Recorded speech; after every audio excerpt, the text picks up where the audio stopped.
আমার হাতে যে মোবাইলটি দেখতে পাচ্ছেন এটি একটি হুয়াওয়ে ব্র্যান্ডের মোবাইল। কাস্টমারের কথা মতো মোবাইলটি দিয়ে কাস্টমার কথা বলছিল, হঠাৎ করেই মোবাইলটি বন্ধ হয়ে গেছে। বন্ধুরা, এরকম ধরনের অ্যান্ড্রয়েড মোবাইল যদি আমাদের কাছে আসে তাহলে কিভাবে step by step dashboard repair করতে পারবো আজকে আপনাদেরকে দেখানোর চেষ্টা করব। বন্ধুরা, প্রথম স্টেপে আমরা ব্যাটারিটাকে চেক করব যে ব্যাটারিতে ভোল্টেজ ঠিকঠাক আছে কিনা। একটি অ্যান্ড্রয়েড মোবাইল চালু হওয়ার জন্য ব্যাটারিতে 3.70 পর্যন্ত চার্জের প্রয়োজন হয়। তো আমরা ব্যাটারিটাকে চেক করব প্রথমে। বন্ধুরা, দেখতেই পাচ্ছেন 3.70 আছে, অর্থাৎ ব্যাটারিটাতে পর্যাপ্ত পরিমাণ চার্জ আছে একটি মোবাইল চালু করার জন্য। আমরা চেষ্টা করছি মোবাইলটাকে চালু করার জন্য। বন্ধুরা, দেখতেই পাচ্ছেন মোবাইলটা কিন্তু চালু হচ্ছে না। মোবাইলটি ব্যাটারির মাধ্যমে চালু হচ্ছে না। আমি আর দেরি না করে পাওয়ার সাপ্লাইয়ের মাধ্যমে চেষ্টা করব যে মোবাইলটি পজিটিভ লাইনটা ব্যাটারির পজিটিভ লাইনে স্পর্শ করব।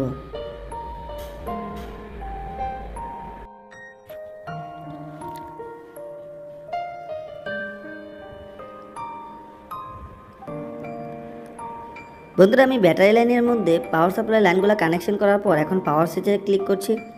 লক্ষ্য করে দেখুন পাওয়ার সাপ্লাইয়ে 4, 5, 6 বা 7 এরকম রিডিং করছে। আমি পুনরায় আপনাদেরকে দেখাবো। দেখুন এটা কিন্তু 7, 8 পর্যন্ত রিডিং উঠে দাঁড়িয়ে আছে। আমরা কিন্তু অনেকেই মনে করি যে 7, 8 রিডিং উঠে যদি দাঁড়িয়ে থাকে তাহলে হয়তো বা ড্যাশবোর্ড রিপেয়ার করতে হবে। আমরা আন্দাজে কিছু না করে স্টেপ বাই স্টেপ কাজ করে দেখব। ইউএসবি পাই কিনা কম্পিউটারে সেটা চেক করব।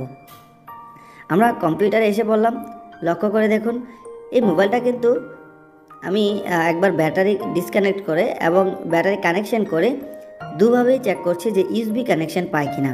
কারণ মোবাইলটা ইউএসবি কানেকশন পায় কিনা সেটার উপরে কিন্তু অনেকটা নির্ভর করে একটি মোবাইল কিভাবে আমরা ড্যাশবোর্ড রিপেয়ার করব। উপরে অবশ্যই দেখতে পেয়েছিলেন মোবাইলের চার্জিং লাইনের যে রেড কালার যে সংকেতটা আছে এই সংকেত কিন্তু শো করেছে, তারপরে কিন্তু মোবাইলটা ইউএসবি পাচ্ছে না। যেহেতু বন্ধুরা ইউএসবি পাচ্ছে না, আমি মোবাইলটা সম্পূর্ণ খুলে ফেলবো। আমি আপনাদেরকে একটি চার্জিং লাইন আমার একটি মোবাইলে কানেকশন করে দেখাচ্ছি। দেখতে পাচ্ছেন এখানে কিন্তু চার্জ হচ্ছে। এখন আমি মোবাইলটাতে কানেকশন করে দেখব যে চার্জ হয় কিনা। অল্প কিছুক্ষণের জন্য আমরা চেক করব। উপরের অংশে লক্ষ্য করে দেখুন মোবাইলটা চার্জে লাগানোর পর উপরের অংশে সিগন্যাল দেখাচ্ছে। এখন আমি এই মোবাইলের ব্যাটারি কানেকশনের মধ্যে চেক করে দেখব সঠিক ভোল্টেজটা ব্যাটারি কানেক্টরে দেখাচ্ছে কিনা। যদি সঠিক ভোল্টেজ দেখায় তাহলে বুঝবো চার্জিং আইসিটা ঠিক আছে। বন্ধুরা, লক্ষ্য করে দেখুন এখানে ব্যাটারি কানেক্টরে 4 ভোল্ট দেখাচ্ছে, অর্থাৎ চার্জিং আইসিটা ঠিক আছে। যদি ভোল্ট না আসতো তাহলে বুঝতাম এই চার্জিং আইসিটা সমস্যা আছে, তাহলে আমরা চার্জিং আইসির মধ্যে কাজ করতাম। বন্ধুরা, দেরি না করে আমরা মোবাইল সার্কিটটাকে মোবাইলের বডি থেকে আলাদা করে ফেলবো।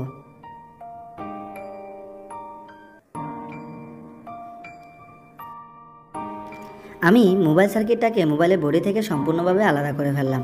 আলাদা করার পর অবশ্যই ক্যামেরাগুলো সযত্নে আমরা রেখে দিতে হবে, না হয় ক্যামেরাগুলো খারাপ হয়ে যাওয়ার সম্ভাবনা থাকবে। বন্ধুরা, এখানে লক্ষ্য করে দেখুন এটা হচ্ছে চার্জিং আইসি, আর এখানে সিপিইউ এবং ইএমএমসি আছে। এটা কিন্তু হার্ড পেস্টিং। এই মোবাইলটা কিছুদিন আগে, আজ থেকে 15-20 দিন আগে কাস্টমার আমার কাছে নিয়ে এসেছিল। এই মোবাইলটা পানিতে পড়েছিল, তখন আমি এটাকে ভালো করে ক্লিন করে কাস্টমারকে দিয়েছিলাম। মোবাইলটা 15 থেকে 20 দিন ভালোই চলেছে, হঠাৎ করেই মোবাইলটা বন্ধ হয়ে গেছে।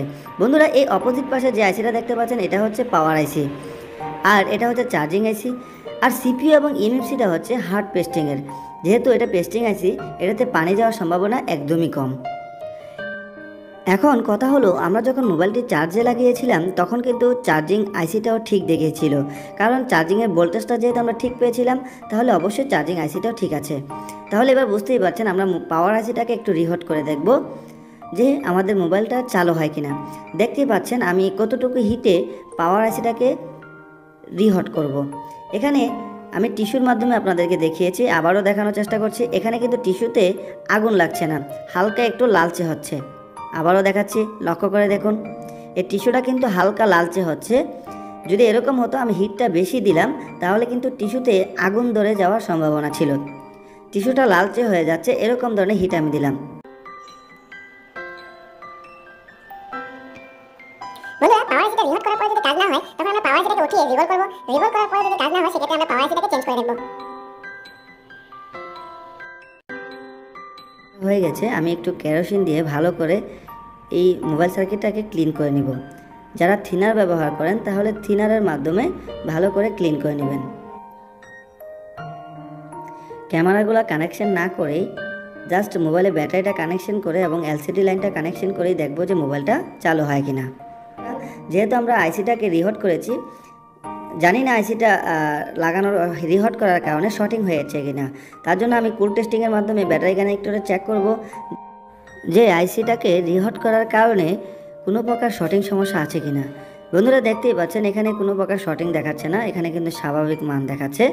এখন আমি ব্যাটারিটাকে কানেকশন করে মোবাইলটা চালু করার চেষ্টা করব।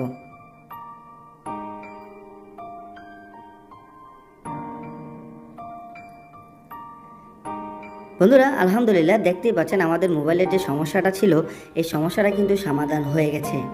বন্ধুরা অনেকেই 8% রিডিং উঠে দাঁড়িয়ে আছে বিদায় মনে করতে পারেন ইএমএমসি থেকে সমস্যা। বন্ধুরা কখনোই আপনি আন্দাজে ডিটেক্ট করতে পারবেন না বা অনুমান করতে পারবেন না যে আপনার মোবাইলে এই সমস্যা বা ওই সমস্যা।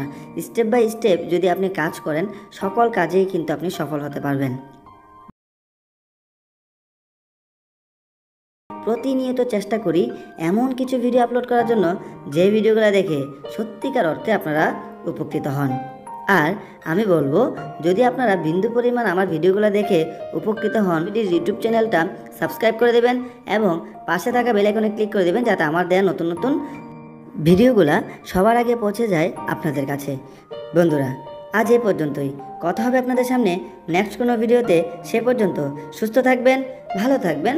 আসসালামু আলাইকুম রহমতুল্লাহি ওয়া বারাকাতুহু।